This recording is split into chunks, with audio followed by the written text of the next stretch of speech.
आपने कभी सोचा है कि राजस्थान के एक छोटे से गांव खाटू में ऐसा कौन सा रहस्य छिपा है जो हर साल करोड़ों श्रद्धालुओं को वहां खींच लाता है? आखिर ऐसा क्या है उस मंदिर में जहां लोग एक सिर की मूर्ति के आगे नतमस्तक हो जाते हैं? क्या आपने कभी सुना है कि किसी व्यक्ति ने युद्ध में जाने से पहले अपना सिर दान कर दिया हो और वो सिर बिना शरीर के पूरी महाभारत का युद्ध देखता रहा, और यही सिर आज खाटू धाम में एक भगवान के रूप में पूजित है? यह कहानी कोई साधारण देवता की नहीं, यह कहानी है बारबरीक की, घटोत्कच के पुत्र की, एक ऐसे वीर की जिसे श्री कृष्ण ने स्वयं कलयुग का भगवान घोषित किया था। लेकिन सवाल यह है, क्यों? बर्बरीक ने ऐसा क्या किया कि कृष्ण को उनका सिर मांगना पड़ा? और क्या सच में खाटू श्याम वही बारबरीक हैं? हर साल फागुन महीने में करीब 1 करोड़ से ज्यादा श्रद्धालु खाटू श्याम के दरबार में हाजिरी लगाते हैं। कई लोग दावा करते हैं कि उनके यहाँ जाने भर से उनकी अधूरी मनोकामनाएं पूरी हो जाती हैं। किसी को नौकरी मिलती है, किसी को संतान सुख, तो कोई मृत्यु के मुंह से लौट आता है। क्या यह केवल संयोग है या खाटू श्याम जी में वाकई कोई अलौकिक शक्ति है? खाटू श्याम के मंदिर के भीतर एक अनोखा वातावरण रहता है। वहां की मूर्ति केवल एक शीश है, लेकिन उसमें इतनी ऊर्जा है कि लोग उसके सामने घंटों ध्यान में बैठे रहते हैं। कुछ लोग बताते हैं कि उन्होंने वहां दिव्य प्रकाश देखा, कुछ कहते हैं कि उनके शरीर में कंपन महसूस हुआ। क्या यह केवल श्रद्धा है या विज्ञान की पहुंच से बाहर कोई शक्ति? और यह भी सोचिए, क्यों कहा जाता है कि जब कलयुग में अधर्म चरम सीमा पर पहुंच जाएगा, तब यही श्याम बाबा नील घोड़े पर सवार होकर युद्ध के मैदान में उतरेंगे?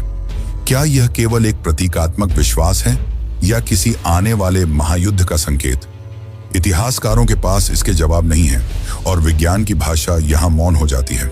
लेकिन लाखों भक्त कहते हैं, हारे का सहारा खाटू श्याम हमारा।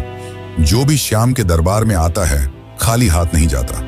और सबसे बड़ा सवाल, क्या आज भी खाटू श्याम मंदिर में रात को वह सिर सोता है? क्या मूर्ति में कोई चेतना है, कोई दिव्य ऊर्जा? इन सारे सवालों के जवाब आपको इस डॉक्यूमेंट्री में मिलेंगे।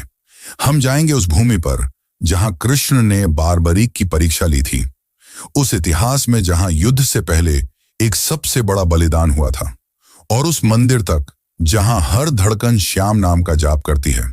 तैयार हो जाइए एक ऐसी यात्रा पर जहां आस्था, इतिहास, विज्ञान और रहस्य सब एक साथ मिलते हैं, खाटू श्याम के दिव्य और रहस्यमयी संसार में। लेकिन उससे पहले अगर चैनल पर नए हैं तो वीडियो को लाइक करके चैनल को सब्सक्राइब जरूर कर लें। ये आपके लिए तो फ्री है, पर इससे हमारी काफी मदद हो जाती है। साल 2019 की बात है। राजस्थान के सीकर जिले का एक व्यापारी दिल्ली के एक बड़े अस्पताल में जिंदगी और मौत की जंग लड़ रहा था। डॉक्टरों ने जवाब दे दिया था, अब बस चमत्कार ही बचा सकता है। घर वाले टूट चुके थे, लेकिन तभी उस व्यापारी की पत्नी ने एक फैसला लिया।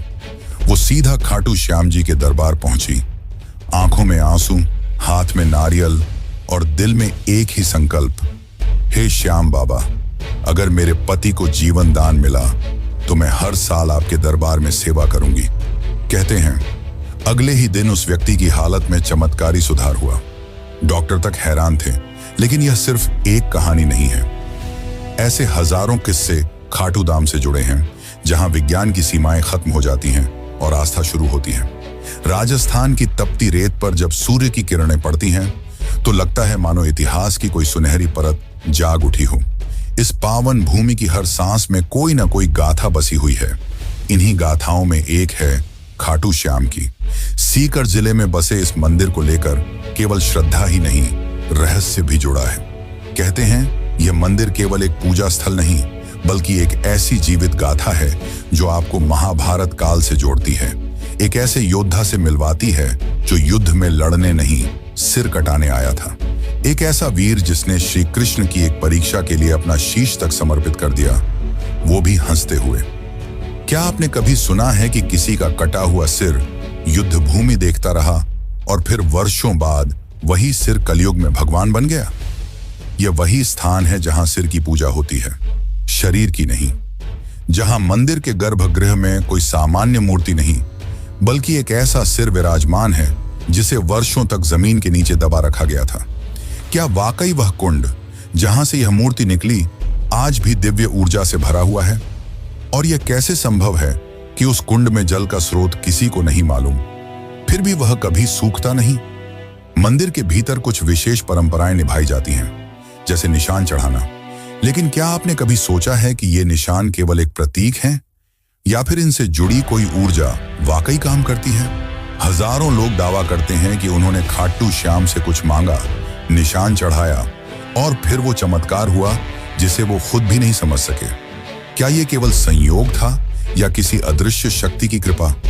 इतना ही नहीं, मंदिर से कुछ दूरी पर स्थित है एक प्राचीन शिवलिंग, जिसे औरंगजेब ने तोड़ने की कोशिश की थी। लेकिन कहते हैं जैसे ही उसके सैनिकों ने उस पर वार किया, कुछ ऐसा घटा कि पूरा लश्कर डर के मारे पीछे हट गया। आज भी वह टूटा हुआ शिवलिंग एक चेतावनी बनकर खड़ा है। पर यह कैसा भय था जो एक क्रूर शासक को भी पीछे हटा गया? मंदिर में आने वाले लोग बताते हैं कि वहां पहुंचते ही कुछ महसूस होता है। किसी को स्वप्न में दर्शन होते हैं, किसी को जीवन की सबसे बड़ी समस्या का समाधान मिलता है। और इनमें एक बात समान है, एक अदृश्य उपस्थिति, एक रहस्यमयी शक्ति जो शब्दों से परे है। क्या यह श्रद्धा की शक्ति है या उस स्थान से जुड़ी कोई प्राचीन चेतना? और शायद सबसे चौंकाने वाली बात यह है कि खाटू श्याम मंदिर के भक्त सिर्फ भारत तक सीमित नहीं, इंग्लैंड, अमेरिका, ऑस्ट्रेलिया जैसे देशों से भी लोग यहाँ निशान यात्रा करने आते हैं। यह श्रद्धा किसी भाषा, किसी जाति, किसी धर्म की मोहताज नहीं, बस एक भावना चाहिए, भक्ति। और इस भक्ति में ही छिपे हैं वो प्रश्न जो सदियों से लोगों के मन को कुरेदते आए हैं। क्या खाटू श्याम ही कलयुग के विष्णु अवतार हैं? क्या वो सच में नील घोड़े पर सवार होकर अंतिम युद्ध में उतरेंगे? क्या वो प्रतिमा सच में चेतन है? क्या श्याम बाबा आज भी भक्तों से संवाद करते हैं? क्या उनकी प्रतिमा रात में विश्राम करती है जैसे कोई जीवित सत्ता?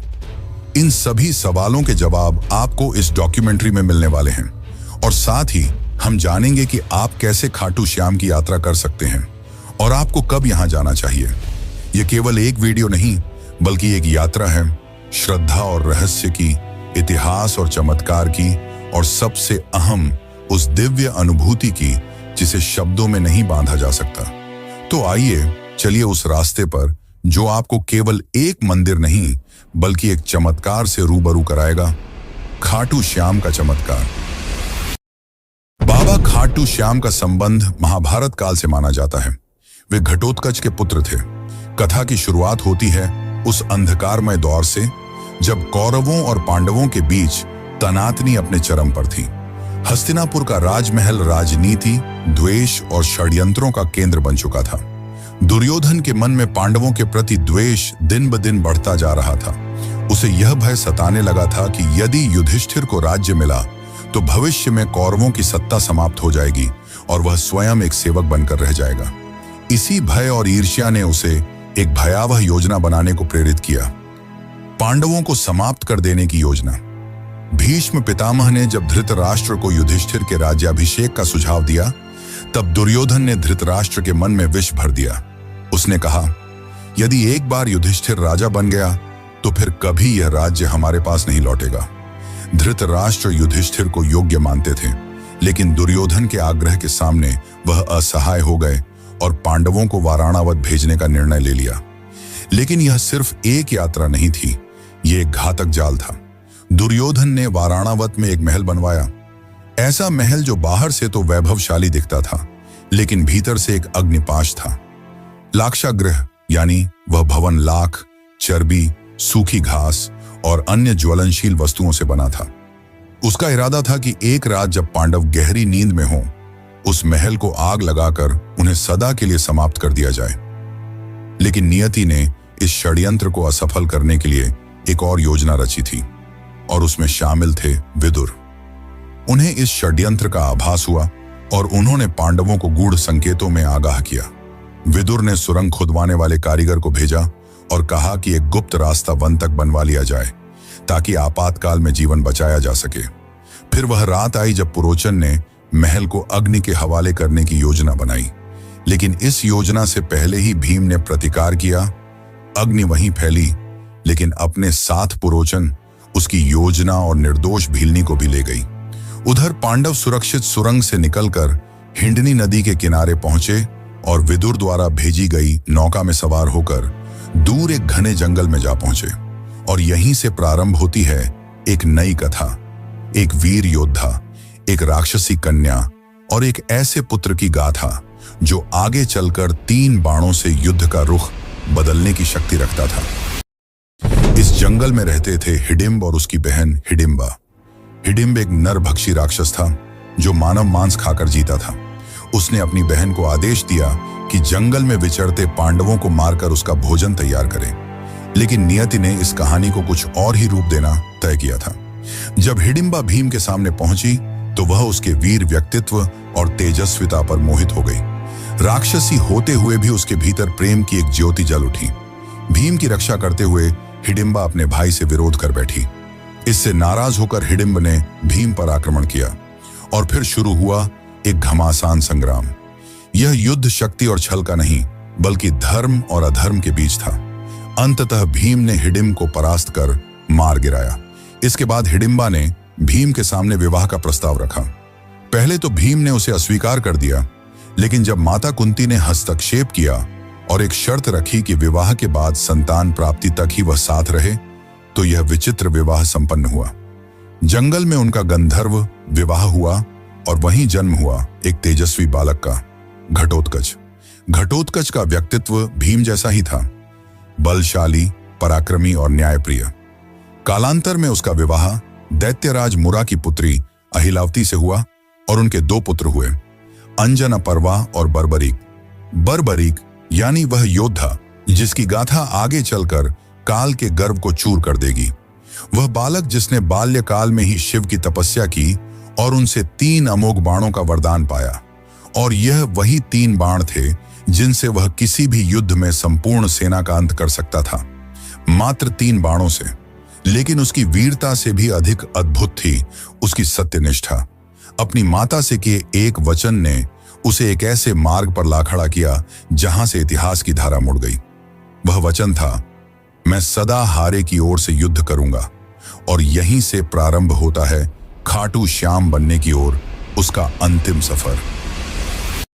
घटोत्कच और अहिलावती का वह तेजस्वी पुत्र बर्बरीक बचपन से ही असाधारण प्रतिभा का धनी था। उसकी आंखों में वीरता की चमक थी और हृदय में धर्म की लौ। वह युद्ध विद्या, अस्त्र शस्त्र, नीति और तपस्या में अपराजय था। लेकिन उसकी सबसे बड़ी शक्ति थी उसकी आस्था। जब वह थोड़ा बड़ा हुआ, उसकी माता अहिलावती ने उसे एक दिव्य उद्देश्य के लिए तैयार किया। उन्होंने उसे भगवान शिव की कठोर तपस्या करने को प्रेरित किया। बर्बरीक ने तप की आग में अपने शरीर को तपाया और उसकी भक्ति से प्रसन्न होकर महादेव ने उसे 3 अमोघ बाणों का वरदान दिया। ये बाण कोई साधारण बाण नहीं थे। ये बाण ऐसे थे कि एक से लक्ष्य को चिह्नित किया जा सकता था, दूसरे से उसका संहार और तीसरे से उसे वापस बुलाया जा सकता था। कहा जाता है कि मात्र इन 3 बाणों से वह समस्त पृथ्वी की सेनाओं का अंत कर सकता था। समय बीतता गया और युद्ध का वह क्षण समीप आ गया जिसे महाभारत के नाम से जाना जाता है। कुरुक्षेत्र की भूमि पर धर्म और अधर्म आमने सामने थे। सभी योद्धा एकत्र हो चुके थे। उसी समय बर्बरीक ने युद्ध भूमि में जाने का निश्चय किया। वह युद्ध में भाग लेना चाहता था क्योंकि उसका हृदय न्याय के लिए धड़कता था। परंतु उसकी मां से लिया गया वचन अब उसके रास्ते में खड़ा था। उसने प्रण लिया था कि वह सदैव हारे हुए पक्ष की ओर से लड़ेगा। कुरुक्षेत्र जाते हुए जब वह अपने नीले रंग के घोड़े पर सवार होकर चला तो मार्ग में एक ब्राह्मण ने उसका रास्ता रोक लेता है। लेकिन वह कोई साधारण ब्राह्मण नहीं था। वह स्वयं भगवान श्री कृष्ण थे जो उसकी शक्ति और उसके निर्णय की परीक्षा लेना चाहते थे। कृष्ण ने मुस्कुराकर पूछा, वत्स, तुम कहां जा रहे हो? बर्बरीक ने उत्तर दिया, हे ब्राह्मण, मैं महाभारत के युद्ध में जा रहा हूं। मेरा कर्तव्य है कि मैं उस पक्ष के लिए युद्ध करूं जो हार रहा हो। कृष्ण ने उसकी वीरता पर संदेह नहीं किया, लेकिन उसके निर्णय से उत्पन्न होने वाले परिणामों की गहराई को समझाना आवश्यक था। उन्होंने पूछा, यदि तुम केवल हारे हुए पक्ष की ओर से लड़ोगे तो युद्ध का क्या होगा? बर्बरीक ने गंभीरता से उत्तर दिया, जहां हार होगी मैं वहां जाऊंगा और जिस ओर मैं जाऊंगा वह जीत जाएगी। यह सुनकर श्री कृष्ण का हृदय कांप उठा। उन्हें स्पष्ट हो गया कि यदि बर्बरीक युद्ध भूमि में उतर गया तो युद्ध का संतुलन टूट जाएगा। धर्म और अधर्म की रेखाएं धुंधली हो जाएंगी। पांडवों की विजय असंभव हो सकती थी। तभी उन्होंने बर्बरीक की परीक्षा ली। उन्होंने एक वृक्ष की ओर इशारा करते हुए कहा, अगर तुम इतने पराक्रमी हो तो इन पत्तों को एक बाण से भेद कर दिखाओ। बर्बरीक ने ध्यान लगाकर अपना पहला बाण चलाया और वह बाण वृक्ष के हर पत्ते को छेदने निकल पड़ा। लेकिन एक पत्ता बच गया जो श्री कृष्ण ने अपने चरणों तले छुपा लिया था। बाण हवा में घूम रहा था, खोज रहा था और अंत में श्री कृष्ण के चरणों के पास रुक गया। तब बर्बरीक ने बड़े विनम्र भाव से कहा, हे ब्राह्मण, कृपया अपना चरण हटा लें, वरना यह बाण आपको घायल कर देगा। श्री कृष्ण मुस्कुराए। उन्हें उस क्षण वह विराट पुरुष दिखाई दिया जिसमें वीरता और विनम्रता दोनों का अद्भुत मेल था। अब समय था अंतिम परीक्षा का। कृष्ण बोले, हे वीर, क्या तुम मुझे एक दान दे सकते हो? बर्बरीक ने बिना झिझक कहा, हे ब्राह्मण, जो भी मांगेंगे मैं अर्पित करूंगा। तब श्री कृष्ण ने कहा, मैं तुमसे तुम्हारा शीश मांगता हूं। क्षण भर को सन्नाटा छा गया, लेकिन न तो बर्बरीक भयभीत हुआ न विचलित। उसने बस एक आग्रह किया, हे ब्राह्मण, आप अपने असली रूप में प्रकट हों, क्योंकि ऐसा दान कोई सामान्य व्यक्ति नहीं मांग सकता। तभी श्री कृष्ण ने अपना विराट स्वरूप प्रकट किया। चतुर्भुज, पीतांबरधारी, सुदर्शनधारी, चंद्रवदन श्रीहरि के रूप में। बर्बरीक ने हाथ जोड़ ली। उसे अब स्पष्ट हो गया कि यह कोई साधारण युद्ध नहीं, बल्कि धर्म और अधर्म की अंतिम परीक्षा है। तब श्री कृष्ण ने कहा, हे वीर, तुम्हारा बल, तुम्हारा त्याग और तुम्हारी भक्ति इस युग को दिशा देंगे। मैं चाहता हूं कि तुम युद्ध भूमि में दर्शक बनो। मैं तुम्हारे शीश को अमृत से स्नान कराऊंगा। तुम पूरे युद्ध को देखोगे और न्याय के आधार पर निर्णय दोगे। और सुनो, कलयुग में जब धर्म क्षीण होगा, तब लोग तुम्हें हारे का सहारा कहकर याद करेंगे। वे तुम्हारे सिर की पूजा करेंगे, क्योंकि उसमें मेरा अंश रहेगा। तुम्हारा नाम होगा श्याम और तुम मेरे ही रूप में पूजे जाओगे। श्री कृष्ण ने अपने हाथों से उसका शीश लिया और उसे युद्ध भूमि की एक ऊंची पहाड़ी पर स्थापित किया, जहां से उसने महाभारत का संपूर्ण युद्ध देखा, न्याय की दृष्टि से, बिना किसी पक्षपात के। और इस प्रकार जन्म हुआ खाटू श्याम का।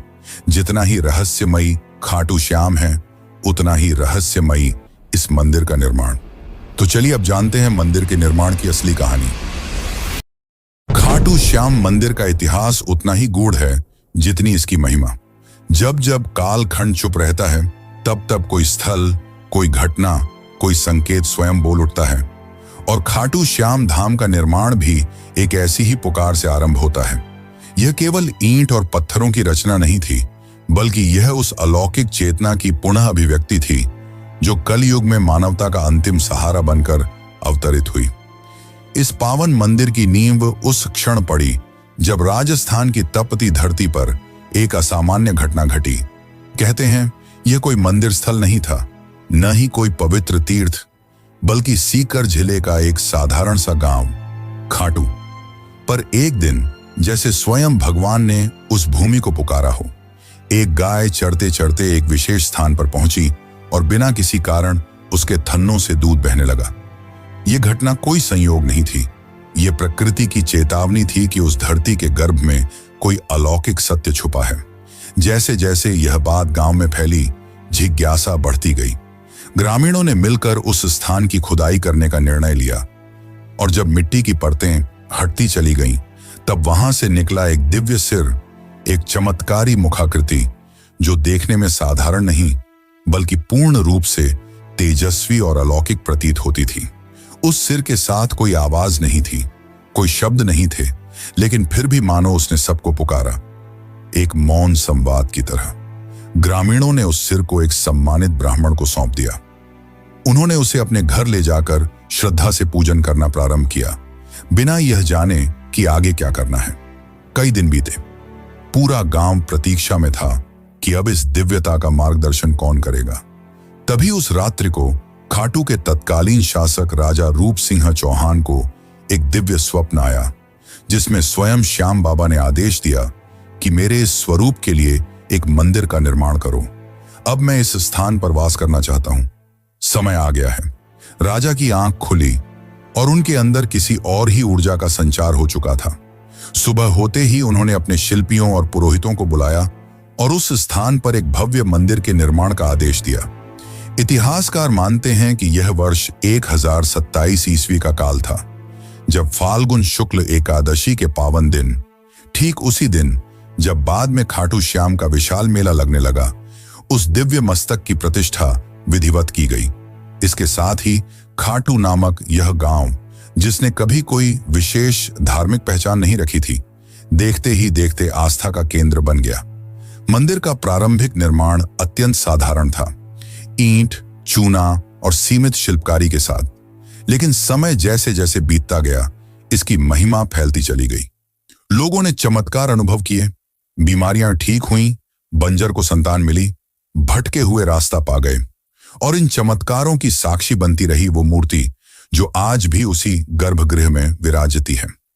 लगभग 7 शताब्दियों के बाद 1720 ईस्वी में जब खाटू क्षेत्र मारवाड़ रियासत के अधीन आया, तब वहां के प्रभावशाली दीवान अभय सिंह को भी खाटू श्याम बाबा ने स्वप्न में आदेश दिया। उन्होंने इस मंदिर का भव्य रूप में जीर्णोद्धार करवाया। संगमरमर की नक्काशी, सोने चांदी से अलंकृत द्वार और विशेष प्रकार के दुर्लभ पत्थरों से गर्भगृह की सज्जा की गई।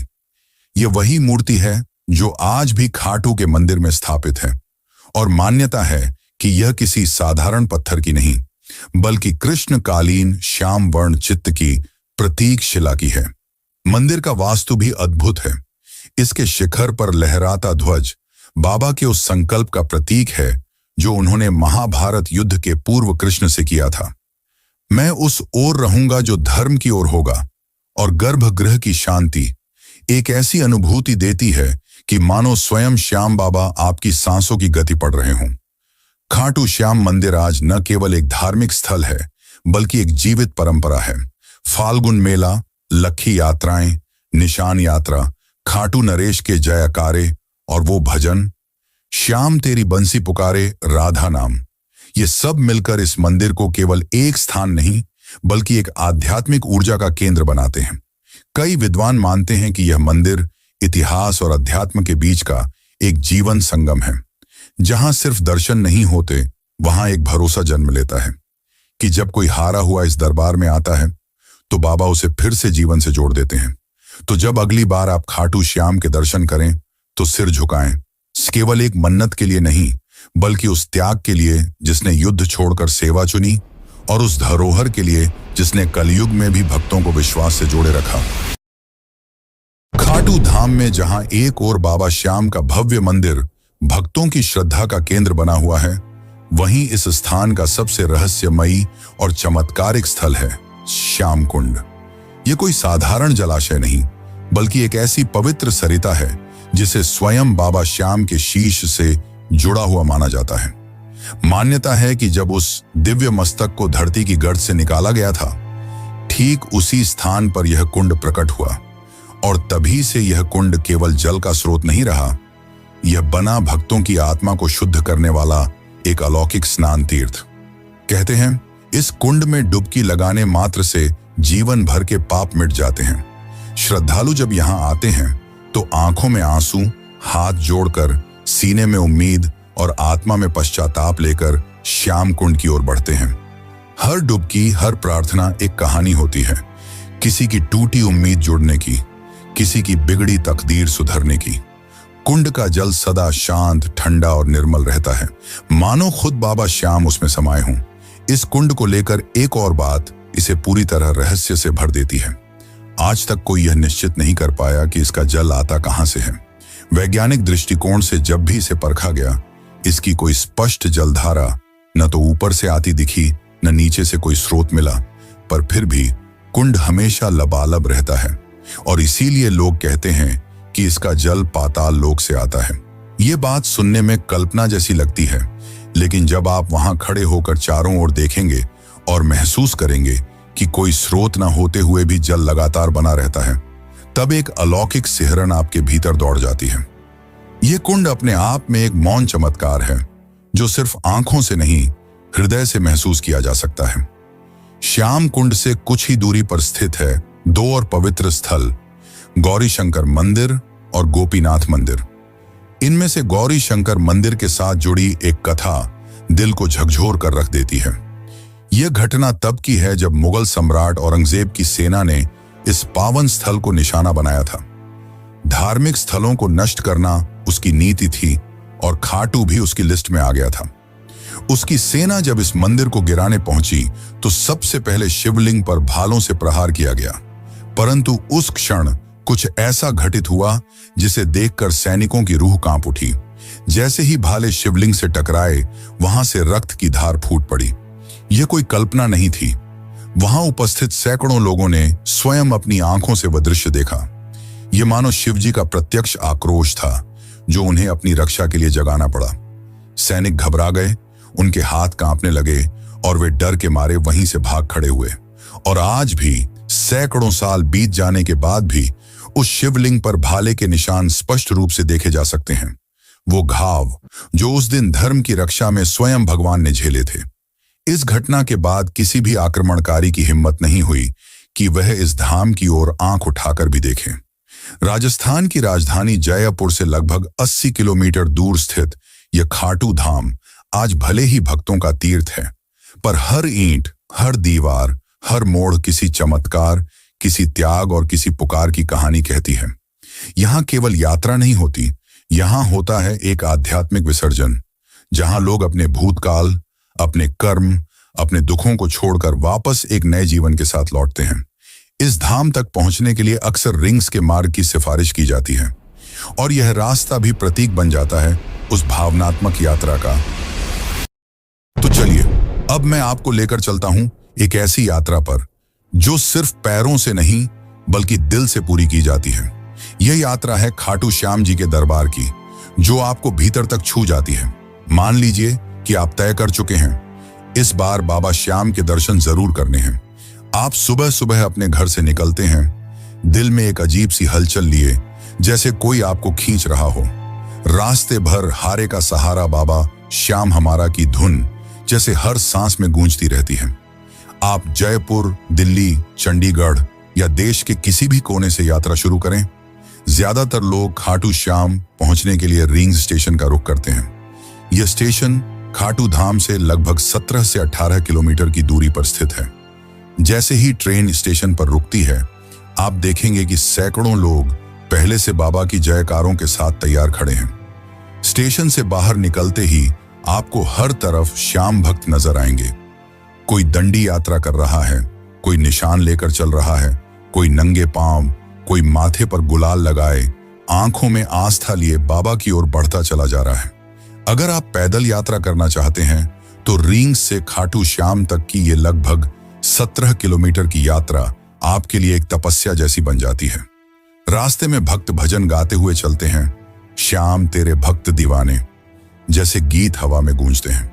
जगह जगह पर लंगर लगे होते हैं, जहां स्थानीय लोग और स्वयंसेवी संस्थाएं श्रद्धा से भोजन, पानी और विश्राम की व्यवस्था करते हैं। कोई आपको कंधा पकड़कर आगे बढ़ाता है, कोई पंखा झलता है और कोई आपके पैर दबा देता है। ये वो यात्रा है जहां अजनबी भी अपने से लगते हैं। अगर आप पैदल नहीं चल सकते या समय कम है तो ऑटो, टैक्सी, बसें भी आसानी से उपलब्ध हैं, जो आपको सीधे मंदिर के निकट ले जाती हैं। लेकिन जो मजा उस पैदल यात्रा में है वो शब्दों में नहीं बताया जा सकता। वो तो खुद चलकर ही महसूस किया जा सकता है। जैसे जैसे आप मंदिर के निकट पहुंचते हैं, हवा की खुशबू बदलने लगती है। गुलाल, चंदन, अगरबत्ती, फूलों की मिलीजुली महक मन को शांति देती है। मंदिर के बाहर आपको बड़ी संख्या में दुकानें मिलेंगी, जहां से आप प्रसाद, चुनरी, निशान, माला और बाबा के वस्त्र ले सकते हैं। कुछ श्रद्धालु यहां से बाबा के लिए विशेष भेंट लेकर जाते हैं। कतार में लगने से पहले आप अपने पैरों को श्याम कुंड के शीतल जल में धो सकते हैं। मान्यता है कि यहां स्नान करने से आत्मा तक शुद्ध हो जाती है। फिर आती है वो घड़ी जिसका इंतजार आपने न जाने कितने दिनों से किया होता है, दर्शन की घड़ी। कतारें लंबी हो सकती हैं, लेकिन बाबा का दरबार ऐसा है कि कोई थकता नहीं। मंदिर परिसर में भजन मंडली लगातार श्याम राग गा रही होती है। जैसे ही आप गर्भगृह में प्रवेश करते हैं और सामने बाबा श्याम की मूर्ति दिखती है, वो नीली श्याम रंग की आंखें, मोर पंख, श्रृंगार से सजे स्वरूप को देखकर ऐसा लगता है जैसे बाबा अभी बोल पड़ेंगे। उस पल में समय जैसे रुक जाता है, सांसें थम जाती हैं और आंखें नम हो जाती हैं। दर्शन के बाद आप वहीं मंदिर परिसर में बैठकर कुछ देर आंखें बंद कर लें तो लगेगा जैसे जीवन में जो उलझनें थीं वो हल हो गई। बाबा की कृपा सिर पर महसूस होने लगती है। मंदिर के पास ही आपको भव्य हवन कुंड मिलेगा, जहां श्रद्धालु अपनी मनोकामनाओं की पूर्ति के लिए आहुति देते हैं। मंदिर के बाहर आपको प्याऊ, प्रसाद वितरण केंद्र और आराम के लिए साधु संतों की छांव में बैठने का भी अवसर मिलेगा। अब जब आप वापसी के लिए कदम बढ़ाते हैं तो मन भारी हो जाता है। लगता है काश थोड़ी देर और रुक सकते, पर बाबा का आशीर्वाद लेकर लौटना ही होता है। साथ में लेकर जाते हैं उस यात्रा की स्मृतियां, वो चांटिंग की गूंज, वो प्रसाद की मिठास, वो कुंड की ठंडक और बाबा के दर्शन की गर्माहट। ये यात्रा कोई सामान्य तीर्थ यात्रा नहीं, ये एक भावनात्मक पुनर्जन्म है। यहां आप कुछ छोड़कर नहीं जाते, आप कुछ लेकर नहीं जाते, आप खुद बदल कर लौटते हैं। और जब कोई आपसे पूछता है कि कैसा रहा खाटू श्याम जी का सफर, तो आप मुस्कुराकर कहते हैं, बाबा ने बुलाया था और सब कुछ बदल गया। तो दोस्तों, अगर आपको ये खाटू श्याम जी की रहस्यमयी और भावनाओं से भरी यात्रा पसंद आई हो, तो इस वीडियो को एक प्यारा सा लाइक जरूर दीजिए और कमेंट में जय श्री श्याम लिखकर अपने भाव प्रकट कीजिए। ऐसे ही अद्भुत और दिल छू लेने वाले आध्यात्मिक रहस्यों से जुड़ी कहानियां पाने के लिए सब्सक्राइब जरूर करें और बेल आइकॉन दबा दें, ताकि अगली वीडियो की घंटी सबसे पहले आपके पास बजे।